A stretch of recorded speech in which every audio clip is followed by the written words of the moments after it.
Welcome to the channel JIV and CIV Made Simple. So in this lecture we are going to discuss our unit number 18 of ABFM, and the chapter name is Deal Structuring and Financial Strategy. So before going into the detail into the chapter, let's see what are the topic which we have to discuss.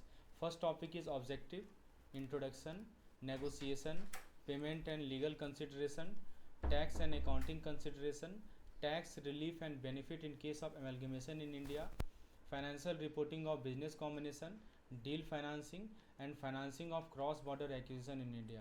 So there are 8 topics which we will study. So let's get started with the first topic. Imagine you are about to buy a house. So you don't agree on the price, right, and shake hand, right? So you check the paperwork. So tell me, suppose you want to buy a house. So you don't just agree on the price and shake hand, right? You check the paperwork, you decide how to pay, you think about future risk. So well, merger and acquisition, work the same way. So we will break down deal structuring. So basically the first topic which we are going to study is something we call deal structuring, a crucial step in any big business transaction. And trust me, if you master this, you are one step closer to acing your AVFM examination. So when two companies merge or one by another, the deal is not just about the money, it's about the details, right? The deal is about the details. So deal structuring is like creating a game plan, right? So you can say it is like creating a game plan that ensures that deal benefit both sides. So it decides the deal structuring decides, right, who get what in the future, right? So it decide who gets what. First thing, who gets what means how will the value will be shared between buyer and seller. So first thing, it decided who get what. Second thing, it decide it what happen if thing go wrong. What happen if thing go wrong, right? So it means how do we handle risk that might pop up later. And the third thing it decide is how will the deal be funded. How will deal be funded. So these are the three things which are decided, right? So who get what in the future, what happen if the things goes wrong, and how will the deal be funded. So will it be cash, share, or mix of both. So basically it's like setting ground rule before getting into partnership. And guess what, the way a deal is structured can make or break the entire transaction, right? So the way a deal is structured, it can make or break the entire transaction. So what exactly goes into this deal structure? So here are some major aspects. So the first aspect let's discuss. So what happen if things goes wrong, how will the deal be funded, who get what in the deal. Every aspect is decided in the deal structuring. So let's discuss some key aspect of deal structuring. So first thing is acquisition vehicle and post closing organization, right? So the first thing, the major aspect here in the next slide you will see. The first is called acquisition vehicle and post closing organization. So what it means? So it simply means that you think of it like deciding how the new company will look after the deal. How the new company will look after the deal, right? Will the acquired company merge completely or continue at a separate unit? There is something called form of acquisition and payment. So is the buyer paying in cash, or is the buyer offering share, or both? So will they buy just the asset or take over the entire business? Then the third part is legal form of the selling entity. Means understanding the company legal setup before buying it is crucial. So it determine liability, it determine taxes, and it determine the legal obligation, right? So these three things. So a well structured deal ensures smooth execution, it manages risk and keep everyone happy in the long run, right? So the next time you hear about a company takeover, remember it is not just about price tag. The real magic happen in the deal restructuring, right? So I told you the three things, the three key aspect I've just discussed. Acquisition vehicle and post closing organization means deciding how the new company will look after the deal. Will the acquired company merge completely or continue as a separate unit? That is called acquisition vehicle and post closing organization. Then the second part, is the form of acquisition. Means is the buyer paying in cash, offering share, or both? And finally the legal form of the selling entity. Means understanding the company legal setup before buying, right? So now that is the first point. Now let's look at the changes in one area of deal significantly affect other contract part. Let's discuss this part now. So friends, ever played basically we are unlocking the secret behind how tax, financing, and big investor shape M&A deals. And trust me, this is where the real strategy happen. So let's get started. So when structuring a merger or acquisition, every detail is connected. So the key point, every detail is connected, right? So change one part like how you pay or how tax apply, and suddenly you might need to renegotiate the whole contract. So basically we say it is a kind of delicate balance. It is a kind of it is a kind of delicate balance, and getting it right is very crucial, right? So let's talk about the tax consideration in merger and acquisition. So did you know that some deal are taxable while other are not? So this is a big deal for company. So let's talk about some taxable deals. So friends, the seller get tax immediately on the profit. It's like selling a house and paying tax on the profit right away. And there are some deals which are non-taxable. So taxes are delayed because the seller gets shares instead of the cash. So the seller, they get shares, they don't get the cash immediately, so the taxes are delayed, right?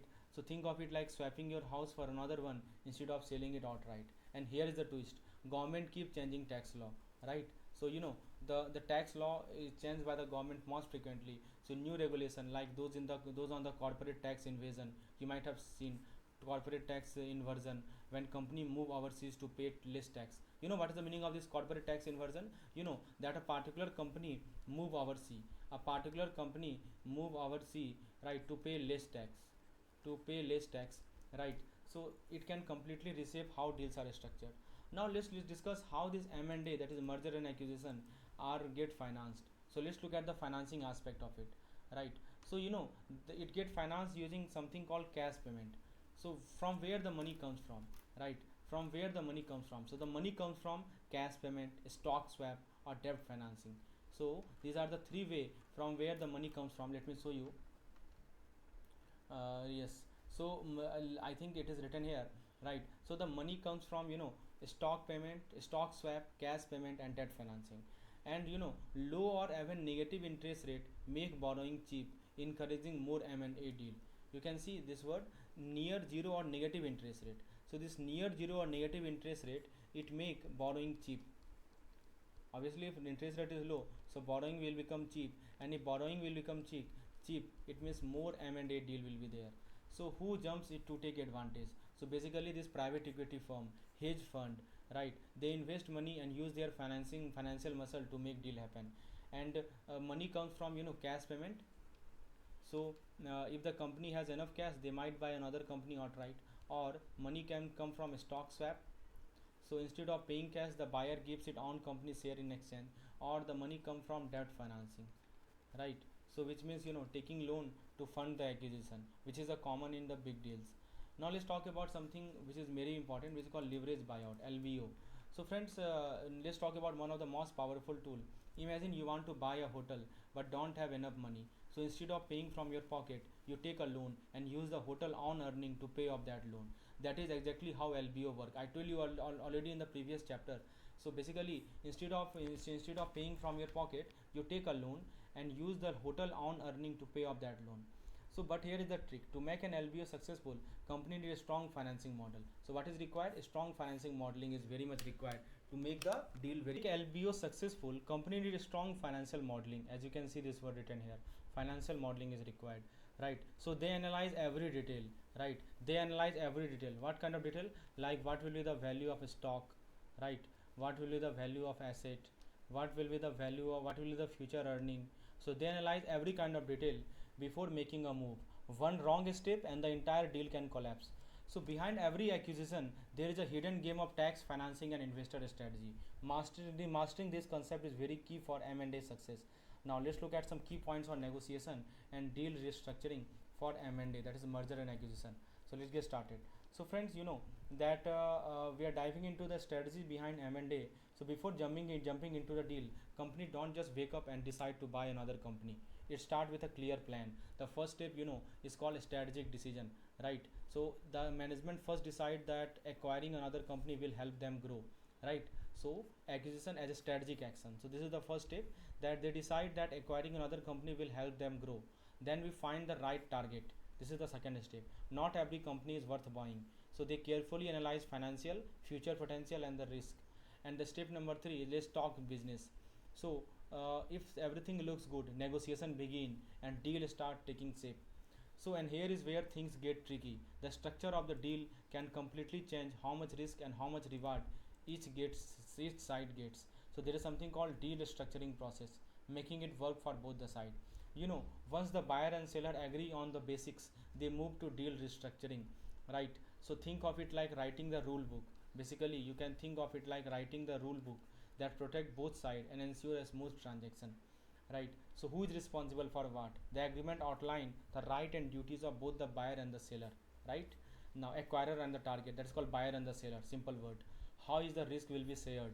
Means just like our water balloon example, some risk get passed to the buyer, some stay with the seller. Second thing they asked, that how will the deal be financed, right? How will the financing will be done? Will it be cash, will it be share, or will it be mix of both? Who need to approve it, right? Who need to approve it? You see, approval. So big deals require approval from multiple authorities, investor, regulator, even the government sometime. One wrong move in structuring, if a single wrong move is there in structuring, the entire deal can fall apart. That is why M&A, that is why merger and acquisition is more than just buying and selling. It's a careful crafted game of strategy and risk management. So negotiation and deal structuring make or break an M&A transaction. It's all about balancing risk, aligning goal, and making sure that deal actually work in the long run, right? Now let's look at the payment and legal consideration. So I hope the basic concept is clear regarding the negotiation, right? So let's look at the payment and legal consideration. So friends, imagine buying a house. You don't just hand over the cash and moving, right?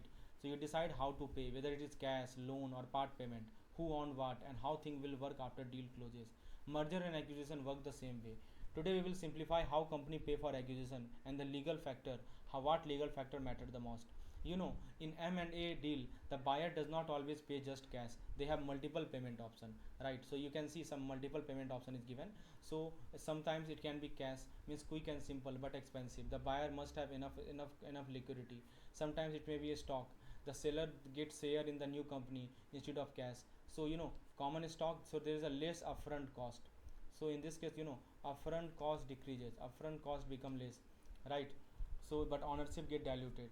And sometimes we have debt, which means loan and bond. When I say debt, it simply means loan, it simply means bond. That the buyer takes a loan to fund the deal but must manage repayment. And sometimes we have combination. So many deal mix cash, share, and debt to balance risk and flexibility. So thoughts, the question is, how is the payment structured? Lump sum payment means everything is paid upfront. High risk for buyer, but simple for the seller. Then we have performance based. So part of this payment depends on seller hitting a specific financial goal. It reduces the risk for the buyer, and sometimes it is extended payout period, which means payment is spread over the time, helping cash flow management. So the right payment method can make or break a deal, right? Too much cash, the buyer may face liquidity issue. Too many the seller may lose control over future profit. So once the deal is done, the real challenge begins, integrating, right? So the real challenge begins, that is called integrating the two company into one. So there are some key consideration, right? But how should they structure the new organization? So the buyer must consider some factor like cost and formality, which means some structures, some structure are very cheap, some structure are very easy, some structure are very cheap, right, to set up, while other need complex legal process. Some need complex legal process. So this is called cost and formality, the first point. The next is ownership transfer, ease of ownership transfer, which means that who owns what, can the share be sold easily, right? Who own what, this is all about ease of ownership transfer. Can the share be sold easily? Then the next is continuity. Continuity means will the company keep operating smoothly? Will the company keep operating smoothly? Will it operate smoothly, right? So that is called continuity. Or will leadership changes disrupt the thing? Then we have management control. Who makes decision, how much say does the seller still have? Financial support. So will the new company have a strong financial backing to succeed? Earning distribution, which means how will the profit be shared among shareholder? Then we have taxation. So some structure have tax benefit while other come with heavy obligation. So the goal is to reduce risk, improve financing option, and cut cost while ensuring a smooth operation. That is why structuring the post deal organization is just as important as negotiating the deal itself. So in merger and acquisition, how you pay and what happen after closing determine whether the deal thrive or fail. Payment method impact risk, legal structuring affect long term success. So these are things are very important consideration. Now let's discuss the risk reduction technique, right? So friends, here we are selecting the appropriate acquisition vehicle. So friends, imagine you are buying a house. How do you legally own it? Do you buy it personally, or set up a company, or transfer ownership to an employee? The choice matter a lot because it affects the tax, liability, and of course the financing. So we will break down the key factor behind selecting the right acquisition vehicle in merger and acquisition. So first of all, what is the meaning of this acquisition vehicle? We will see this term most often. So when company buy another business, they don't just take over casually. They choose a legal structure, right? So the company choose a legal structure, right? So that define who own the business, right? Who own the business? That define how profit and risk are shared. How profit and risk are shared. That define what tax benefit are available, right? And then define how flexible the deal is for the future. How flexible deal is. So there are two major options. The first is called corporate structure, right? This corporate structure, and the second is called ESOP structure. So corporate structure and ESOP. What is ESOP? Employee stock ownership plan. Let's break them down. So these are the two way. So I told you about acquisition vehicle. Whenever a company buy another company, they don't just take over casually. They choose a legal structure, and this legal structure is called acquisition vehicle, which define who owns what, how profit and risk are shared, what will be the tax benefit, how flexible the deal is for the future. And there are two major options, either corporate structure or ESOP structure. So let's get started with the corporate structure. So the first thing, most big merger and acquisition deal use corporate structure because they have limited liability, which means they protect the owner personal asset. So when I say limited liability, it simply means they protect the owner personal asset. Means owner personal asset get protected, right? So if the business fail, the personal wealth is not affected. That is called limited liability. That is the benefit of this corporate structure. Second benefit is the flexible financing, which means we can raise money through a stock, right? Through bond, or through loans. So either method we can raise financing. Ownership continuity means business don't collapse. Business don't collapse if the if leadership changes. That's called ownership continuity. And finally we have tax friendly deal. You know what the meaning of tax friendly deal? So some structure allow tax free merger. There are some structure which allow something we call tax free merger, and it save huge cost. Think of it like buying a car. If you register it under a company, you protect yourself from personal financial risk, and you might even get tax benefit. Then we have the second structure, which is called ESOP structure, or called employee stock ownership plan. So this is the unique strategy. Instead of selling the company to an outsider, the owner transfer equity to the employee. So employee become a stakeholder. That boosts their motivation, right? So this is the one of the best thing, that employee become a stakeholder, that boost their motivation. And there is a massive tax benefit. Owner get tax break, and the company save on corporation tax. It ensures a smooth ownership transition without external buyer. Let me give you an example. Imagine a business owner who want to retire, right? He want to retire. Instead of selling to a big corporation, they pass ownership to the employee through an ESOP, right? So the companies keep running smoothly, and the seller enjoy tax advantage. So choosing the right acquisition vehicle is like picking the best mode of transport for a journey. It affects safety, it affects cost, it affects efficiency. For M&A success, company must pick a structure that balance risk, tax benefit, and financing option, right? So friends, now let's switch our attention. So imagine you are buying, you bought a company. You have just bought a company, and what happened next? Do you fully merge it into your business, keep it at separate division, or form a holding company to protect yourself from a risk? The way you structure your business after the deal closes, the way you structure your company, your business after the deal closes makes a huge difference. So in this slide, we will break down post-merger structure. So clearly written post-closing organization. You have made the deal, right? How will you structure now? Will you keep it at separate entity? Will you keep it at holding company? Will you fully merge it? That is what we are discussing. So first of all, let's understand what is the meaning of post-closing organization. When a company acquires another, it must decide how to run it after the deal is done, and the decision depends on few factors. The first factor is the control. The first factor is the control. So does the acquirer want full control or shared management, right? So the main thing is control. Means, does he want full control? Does the acquirer want full control, or does he want shared management? This is what to know. Does the acquirer want shared management? Second thing is risk management. Risk management means, should liability be separated, or to protect it from asset, right? So that is called risk management. Third is financial strategy, means what structure is best for tax benefit and cost saving. So let explore some of the most common post merger structure. There is something called divisional structure. Divisional structure, full control. I think yeah, here you can see. So there is something called divisional structure. So divisional structure, in this setup, what happened? The acquired company become a division within the buyer's organization, right? So the acquired company become a division within the buyer's organization. The parent company has a direct control over all decision.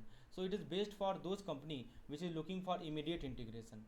This is based for those firm that want to centralize decision making, and those business which aim for efficiency. For example, suppose a tech giant, like suppose HCL, or suppose Google. So they buy a startup, so it might absorb the startup as a tech division, it might absorb the startup as a tech division rather than running it as separate company. So this is one aspect of it. Second thing they do is called holding company. So the holding company owns multiple business but keep them as separate legal entity. The structure is ideal, so obviously the key point is they keep them as separate legal entity, right? They keep those acquired company as separate legal entity. So this structure is ideal when target has the large debt. So remember, this structure is ideal, holding company structure is ideal with large liability, means large debt, or large foreign operation, or financial, or for financial investor. So these are the best for this kind of structure. This is called holding company structure. So it is based for reducing risk by isolating liability. So what we do, we reduce the risk, we isolate liability, right? And once we isolate liability, what will happen? Risk get reduced, right? And it is based for managing business in different industry. So if you want to manage business in different industry, right? So this structure is based, that is called holding company structure. And financing investor who want ownership without day-to-day operation. For example, think of a holding company like a basket. You can think of holding company like a basket holding different kind of fruits. So each fruit, so fruit here represent company, right? So each fruit, each fruit is separate. So if one is spoiled, the rest stays safe, right? So that is the point, that financing investor who want ownership without day-to-day operation, right? So what happened? It reduces the risk. Why? By isolating the liability. We isolate the liability, we manage business in different industry, right? So that is called holding company. They own multiple business but keep them as separate legal entity. It is ideal when the target has large debt, when large foreign operation, or financial investor, right? Now there is something called the third kind, is called joint venture and partnership. In some cases, company don't fully acquire a business but enter a joint venture. So it is based for Hero Honda. This is the best example of joint venture. This is based for shared investment. This joint venture, it is based for shared investment, gaining tax benefit, allowing both company to retain independence. So two airline might form a joint venture to operate international route together. So choosing the right post closing structure is like choosing a house for your new business. Do you merge it into existing home, keep it at separate building, or share it with partner? For M&A success, business must align a structure with a strategy, risk management, and financial goal. Now, so I hope that makes sense to you. All the point which we have covered post this restructuring, right? Now let's talk about the different types of payment consideration. So you might think that when company acquire another business, they simply write a check and buy it outright, but in reality it is more strategic.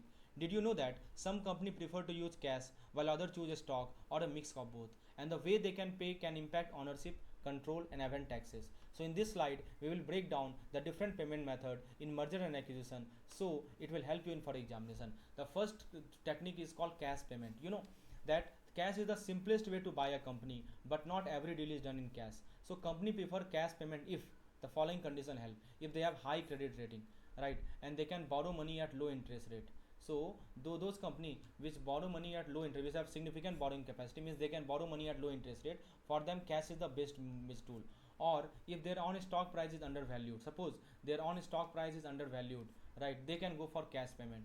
So instead of giving away share, they pay cash. Or they want to maintain control and avoid issuing new share, so they want to maintain the control, right, post acquisition. And when the shares are cheap. So but here is the catch: even if a company has a lot of cash, it does not always mean that they will use it. Sometimes they offer stock instead because it may be more valuable to the target company, right?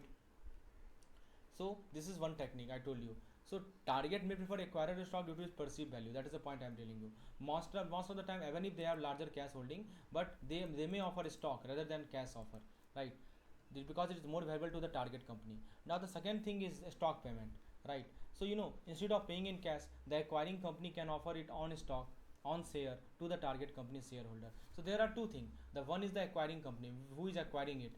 So acquiring company may issue what? Shares, right? So so the acquiring company may go for shares, right? May offer it on share or to the target company. Why do target company prefer stock? So let's look at stock payment when it is preferred. So if they believe that acquired stock will increase in the value after the deal, yes. If they believe that the stock payment, if the target is overvalued and it will increase the value after the deal. If they want a tax free transaction, right? If they want tax free transaction, then this is very good. This stock payment is very good. And if the acquirer does not want to take on more debt to fund the deal, right? So imagine a company like Apple buying a smaller tech firm. So instead of paying cash, they could offer Apple share which are likely to increase in value. And there are something called mixed fund. So we have talked about the stock, we have talked about the cash, and sometimes it is mixed. So many deal use a combination of cash and stock. So if the acquirer is highly leveraged, so let me tell you what is the meaning of this term leverage. So mixed strategy is used. So high actual leverage, right? So basically, if the acquirer is highly leveraged, means has lot of debt, they prefer using less cash. If the, and suppose if the stock is overvalued, undervalued, suppose the stock is undervalued, right? They avoid issuing too many shares to prevent losing control, or if they want to make the deal attractive while keeping financial flexibility. So if the acquirer issue too many shares, the dominant shareholder might lose control, which is why some prefer cash payment method instead.